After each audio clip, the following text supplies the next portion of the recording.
नमस्कार, स्वागत है आप सभी का JKN न्यूज पर। JKN को सब्सक्राइब नहीं किया है तो काम की खबरों से अपडेट रहने के लिए JKN को सब्सक्राइब तुरंत करें। चलिए शुरू करते हैं आज की तमाम बड़ी खबरें। ब्रेकिंग न्यूज, हिंदी समाचार बुलेटिन, सुबह सुबह के मुख्य समाचार, उत्तर प्रदेश की तमाम बड़ी खबरों के साथ। पहली बड़ी खबर, TRS को तगड़ा झटका, ओवैसी की गढ़ में बीजेपी ने मारी बाजी।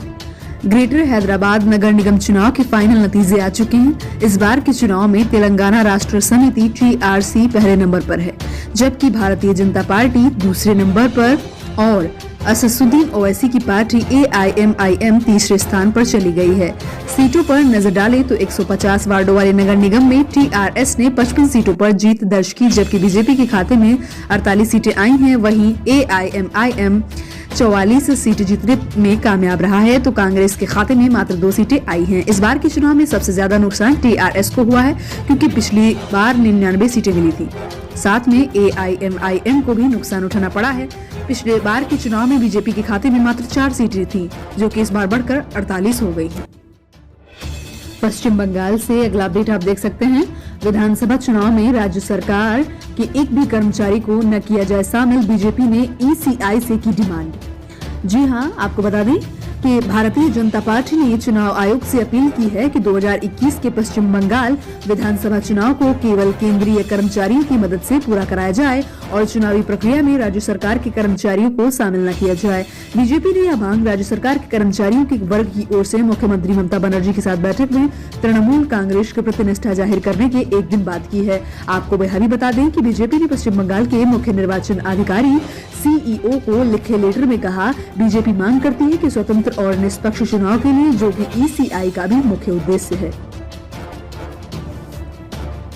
अगला अपडेट आप देख सकते हैं। भू माफियों पर चल रहा योगी सरकार का हंटर, अब तक 67,000 हेक्टेयर से ज्यादा जमीन अतिक्रमण से मुक्त हो चुकी है।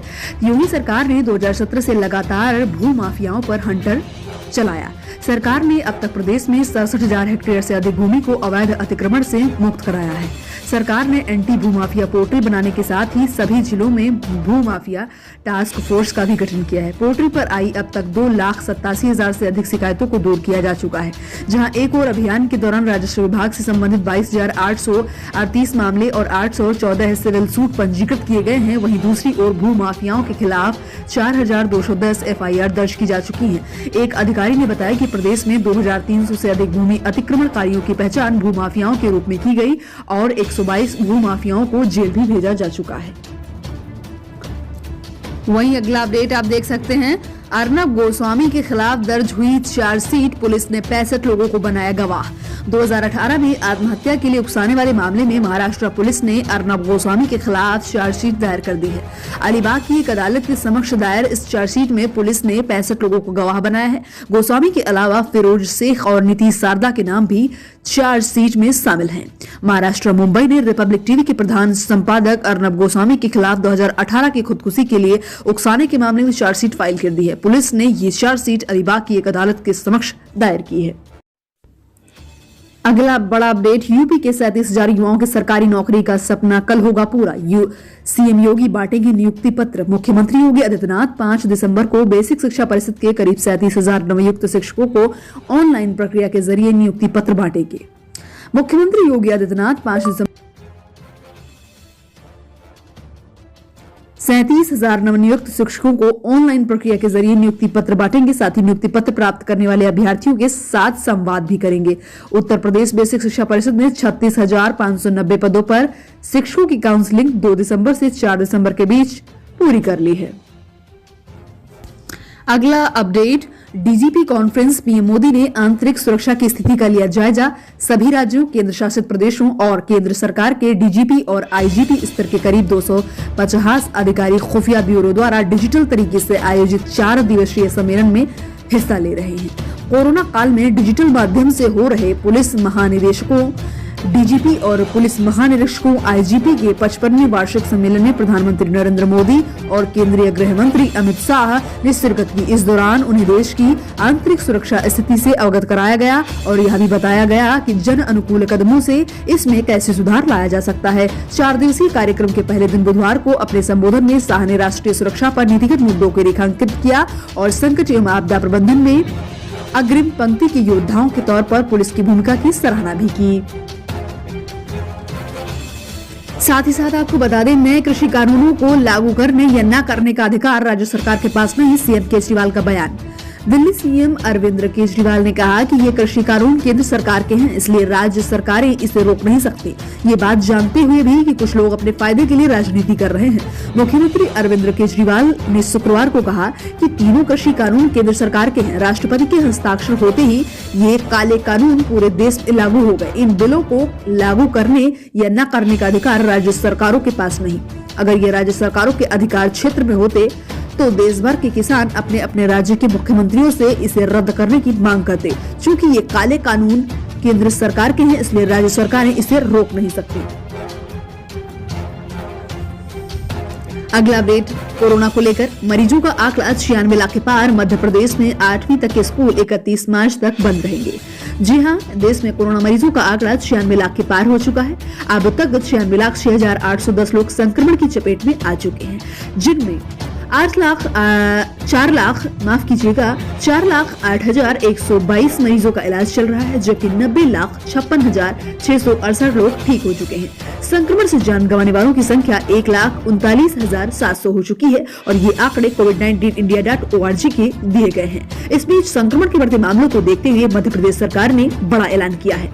मुख्यमंत्री शिवराज सिंह चौहान ने कहा कि कोविड के चलते प्रदेश में 1ली से 8वीं तक की क्लास 31 मार्च तक बंद रहेंगी। साथ ही 5वीं और 8वीं की बोर्ड परीक्षाएं भी नहीं होंगी। आगामी एकेडमिक सेशन 1 अप्रैल 2021 से प्रारंभ होगा। 1ली से 8वीं तक के प्रोजेक्ट वर्क के आधार पर मूल्यांकन भी किया जाएगा। साथ ही साथ बड़ी खबर, किसानों का 8 दिसंबर को भारत बंद का ऐलान अब पूरी दिल्ली को घेर लेंगे।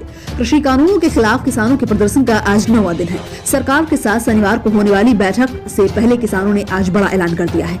उन्होंने 8 दिसंबर को भारत बंद करने का ऐलान कर दिया है। किसानों ने चेतावनी भी दे दी है कि कहना है कि सभी टोल प्लाजा पर कब्जा किया जाएगा। उनका कहना है कि आने वाले दिनों में दिल्ली की बची हुई सड़कों को भी ब्लॉक करेंगे और यह जानकारी किसानों की मीटिंग के बाद उनके नेता हरविंदर सिंह लखवाल ने दी है। किसान संगठन पहले से ही कह चुका है कि 5 दिसंबर यानी शनिवार को प्रधानमंत्री नरेंद्र मोदी के पुतले जलाएंगे। वहीं सोने चांदी को लेकर के आपको ताजा अपडेट बता दें। सोना 5 माह बाद 49,000 रुपए प्रति तोला। कोरोना वैक्सीन की खबर से सोने चांदी के भाव में आई गिरावट। जी हां दोस्तों, भारत सहित कई देशों में कोरोना वैक्सीन आने की खबरों से सोने चांदी के इंटरनेशनल मार्केट में मंदी का दौर है। ऐसा इसलिए क्योंकि वैक्सीन आने की संभावनाओं के साथ ही रियल एस्टेट सहित अन्य कारोबार में लोग पैसे को इन्वेस्ट कर रहे हैं। सोने का भाव बुधवार को 49,000 रुपए तोला यानी 10 ग्राम बोला गया। यद्यपि हफ्ते भर पहले और भी ज्यादा गिरावट थी, लेकिन विवाह मुहूर्त की डिमांड निकलने के कारण जेवराती सोने चांदी की मांग निकलने से भाव में उठाव आ गया है। आपको बता दें कि 15 दिसंबर से मई मास लगने जा रहा है। ऐसे में शादी विवाह रुक जाएंगे और सोने चांदी की खरीद थम जाएगी। इसके अलावा कोरोना वैक्सीन जल्द आने की संभावनाएं लगातार बन रही है। ऐसे में लोगों में निराशा का भाव खत्म हुआ है। इससे लोग पैसे को अन्य जगह भी खर्च कर रहे हैं, इसलिए भाव में गिरावट आ सकती है। आपको बता दें कि अभी सोने चांदी में निवेश से बचना चाहिए। ज्ञात रहे कि जब लॉकडाउन लगा था तब सोने के भाव 42,300 रुपए प्रति 10 ग्राम थे। वहीं चांदी के भाव 38,500 रुपए प्रति किलो थे। लॉकडाउन खुला तो सोने के भाव 47,000 रुपए प्रति 10 ग्राम पहुंच गया। वहीं चांदी के भाव 48,000 रुपए प्रति किलोग्राम पहुंच गए। इसके बाद सोना 57,800 रुपए प्रति 10 ग्राम तक पहुंच गया। वहीं चांदी 69,000 रुपए प्रति किलो तक बिकी। इस प्रकार से आप समझदारी से इन्वेस्ट करें। अगला अपडेट, यूपी को लेकर निर्वाचन प्रक्रिया 1 महीने में पूरी की जाएगी। राज्य निर्वाचन आयोग ने जारी की नई समय सारणी। जी हां, प्रदेश में 30 पंचायतों की निर्वाचन नामावली हाल में 22 जनवरी तक पूर्ण कर अंतिम प्रकाशन किया जाए। और राज्य निर्वाचन आयुक्त ने प्रदेश के सभी जिलाधिकारियों को निर्वाचन नियमावली का पुनरीक्षण एवं प्रकाशन जनवरी 2021 में करने के लिए 21 जनवरी 2021 तक 18 वर्ष आयु पूर्ण किए नामों को शामिल करने के निर्देश दे दिए हैं। 2 दिन पहले मंगलवार को राज्य निर्वाचन आयुक्त ने बीते वर्षों में विभिन्न नगरीय निकाय में शामिल ग्राम पंचायतों के बाद प्रभावित ग्राम पंचायतों व जिला पंचायतों का आंशिक परिसीमन किए जाने का निर्देश जारी किया था। इस प्रक्रिया के साथ यह अनुमान लगाया जा रहा है कि प्रदेश में पंचायत चुनाव की तारीखों का ऐलान मार्च के आखिरी सप्ताह में किया जा सकता है। राज्य निर्वाचन आयुक्त की तरफ से सभी जारी संशोधित कार्यक्रम के अनुसार 13 नवंबर से 26 दिसंबर 2020 तक ड्राफ्ट नामावली की ऑनलाइन किया जाए। इसके साथ 27 दिसंबर को मतदाता सूची का प्रकाशन किया जाए। 28 दिसंबर से 3 जनवरी 2021 तक ड्राफ्ट के रूप में प्रकाशित निर्वाचन नामावली की जांच होगी। इस प्रकार से ग्राम पंचायत चुनाव, यूपी ग्राम पंचायत चुनाव को लेकर के खबरें आ रही हैं। बढ़ते हैं अगले अपडेट की तरफ। अगले अपडेट की तरफ बढ़ने से पहले आपसे गुजारिश, आपसे एक निवेदन, चैनल को सब्सक्राइब कर ले इसी प्रकार की ताजा अपडेट, ब्रेकिंग न्यूज से हमेशा अपडेट रहने के लिए। और सब्सक्राइब करते समय बेल आइकन होता है उस पर दबाकर ऑल पर जरूर क्लिक करिएगा, उसे बिल्कुल मत भूलिएगा। एवं वीडियो को पसंद आने पर वीडियो को एक लाइक करें। क्रिएटर्स के लिए ये बहुत बड़ा मोटिवेशन होगा। और अपने दोस्तों के साथ ज्यादा से ज्यादा शेयर करना भी बिल्कुल मत भूलिए। अगला बड़ा अपडेट, ऑनलाइन खेलों के विज्ञापनों को लेकर सूचना और प्रसारण मंत्रालय ने जारी किए हैं दिशा निर्देश। आपको बता दें, सूचना और प्रसारण मंत्रालय, ministry of information and broadcasting ने शुक्रवार को टीवी चैनलों पर आने वाले ऑनलाइन गेमिंग और फैंटेसी स्पोर्ट्स के विज्ञापनों के लिए एडवाइजरी जारी की। इसमें विज्ञापन के साथ डिस्क्लेमर देने का भी निर्देश दिया गया है। एडवाइजरी में विज्ञापन दाताओं को यह निर्देश दिया गया है कि वे इस तरह के खेलों में वित्तीय जोखिम के डिस्क्लेमर को शामिल करें। इस डिस्क्लेमर में बताया जाए कि ऐसे खेल में वित्तीय जोखिम जुड़ा है और लोग अपने रिस्क पर ही इसमें हिस्सा लें। साथ ही यह भी बताया जाए कि 18 साल से कम उम्र के लोग ऐसे खेलों में भाग नहीं ले सकते हैं। सरकार की ओर से जारी उक्त दिशा निर्देश 15 दिसंबर से प्रभावी होंगे।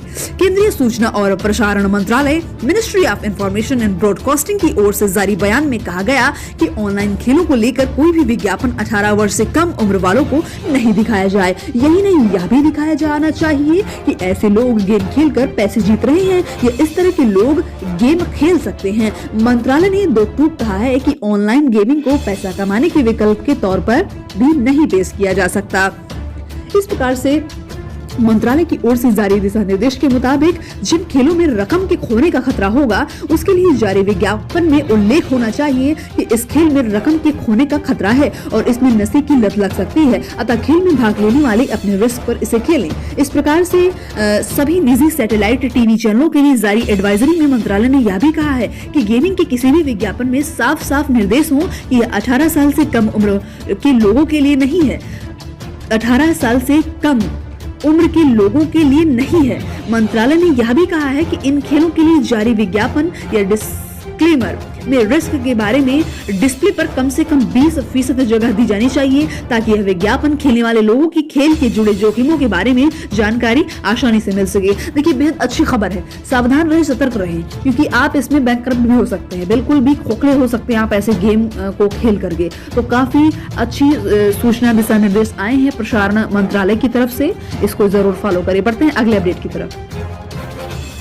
वहीं अगला अपडेट, हैदराबाद निकाय चुनाव पर आई असदुद्दीन ओवैसी की पहली प्रतिक्रिया, दिया बहुत बड़ा बयान। जी हां, ग्रेटर हैदराबाद नगर निकाय चुनाव ने बीजेपी ने अच्छा प्रदर्शन करते हुए 48 सीटों पर जीत दर्ज की, जैसा कि आपको मैंने पहले भी समाचारों में बताया है। ओवैसी की पार्टी को बीजेपी ने तीसरे नंबर पर धकेल दिया है। तो चुनाव में AIMIM के खाते में 44 सीटें आई हैं। तो आपको यह भी बता दें ओवैसी ने क्या कहा। इस चुनाव में सबसे बेहतर स्ट्राइक रेट AIMIM का रहा है, ओवैसी ने कहा। ओवैसी ने कहा कि अगर पोलिंग ज्यादा होती तो नतीजे और बेहतर होते। AIMIM ने सिर्फ 51 सीटों पर चुनाव लड़ा है, इसमें से 44 पर जीत भी दर्ज की है। इसके साथ ही ओवैसी ने मजलिस को 44 वार्ड में जिताने के लिए वोटरों को शुक्रिया कहा। ओवैसी ने कहा कि हैदराबाद में हमारा प्रदर्शन 5 साल पहले जैसा ही है, लोगों के साथ जुड़े रहना ही जीत की बड़ी वजह है और हम 2023 में बीजेपी को रोकने की कोशिश करेंगे। इस बार बीजेपी का जितना जनता का फैसला है।